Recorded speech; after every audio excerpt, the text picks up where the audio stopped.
Okay, we're going to call it a day. It's 4:30. It's going to get dark soon, so we're going to head back to the car. I think my friend is absolutely shattered. He is done for the day. But I've done my job, which is to find a deer. And we didn't quite get to shoot it, but that's the way it goes. Hello, welcome to this video on how to hunt. Just before I get started, I just want to say that I'm not a professional hunter.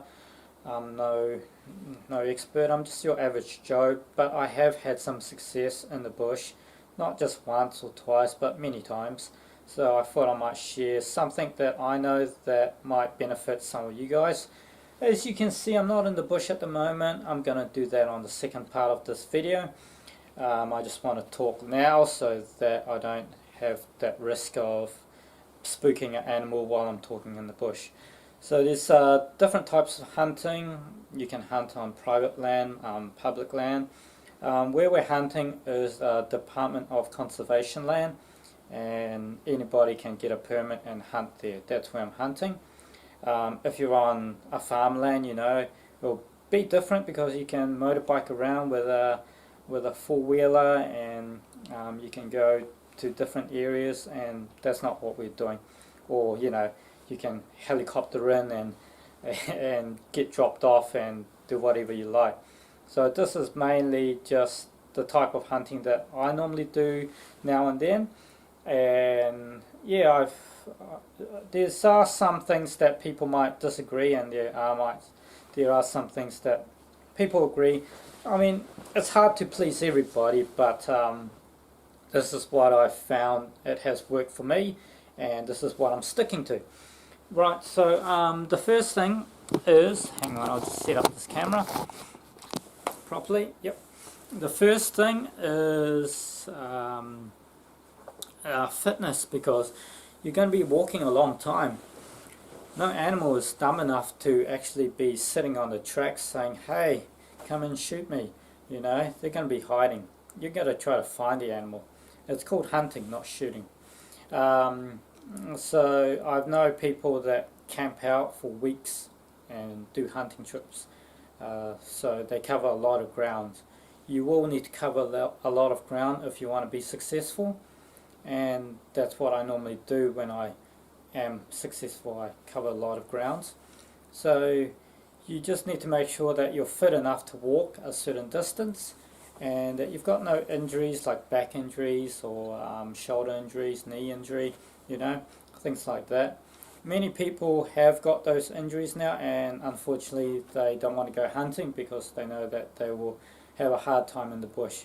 So yeah, just make sure that you've got a good amount of fitness to walk, because most of those terrains are up and down hills. The second part is the amount of fuel that you bring in, the amount of food. Just make sure that you bring good amount of food. Everything costs now, so the cheapest food that I bring in is a cracker and a can of tuna. That normally fills me up, and it's cheap, and it's not that much. It doesn't really, you know, take up a lot of space in your backpack. Yeah. I know a few guys that are quite tough, you know, and they said, oh, I don't bring food when I go out hunting. But I've seen a few that do struggle and say, oh, you know, that they go hungry because your body is burning a lot of energy, right? You're carrying a rifle, or you're carrying a pack, and you're walking up and down hills. So that's burning quite a lot of energy, and you need to replace that energy with food. So you know, try not to act so tough. I've been there, done that, and you know, when you're hungry, when your body's aching, you need food. Okay. Another thing is look on your GPS and try to figure out, try to guess where animals are either hiding or staying or hanging around, because if you just follow the track, you're probably never going to find anything. If you just go where everybody else go, you won't find anything. You've got to go off and have a guess at some location, whether it's near a river, up a hill, in a bit of pocket somewhere. You've got to really have a guess and have a look around. Now, another thing is clothing.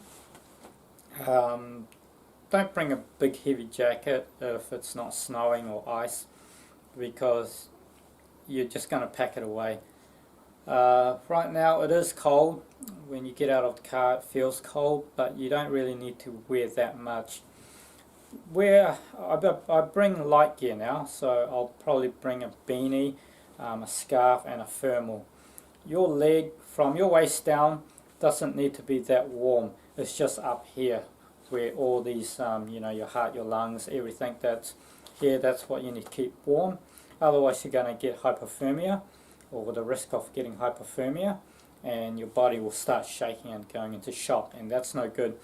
So yeah, try to pack something that doesn't keep you real toasted, real hot, but just keep you snug and warm, because you are moving around and you are going to heat up anyway, so there's no point bringing a real big fat jacket. Excuse me.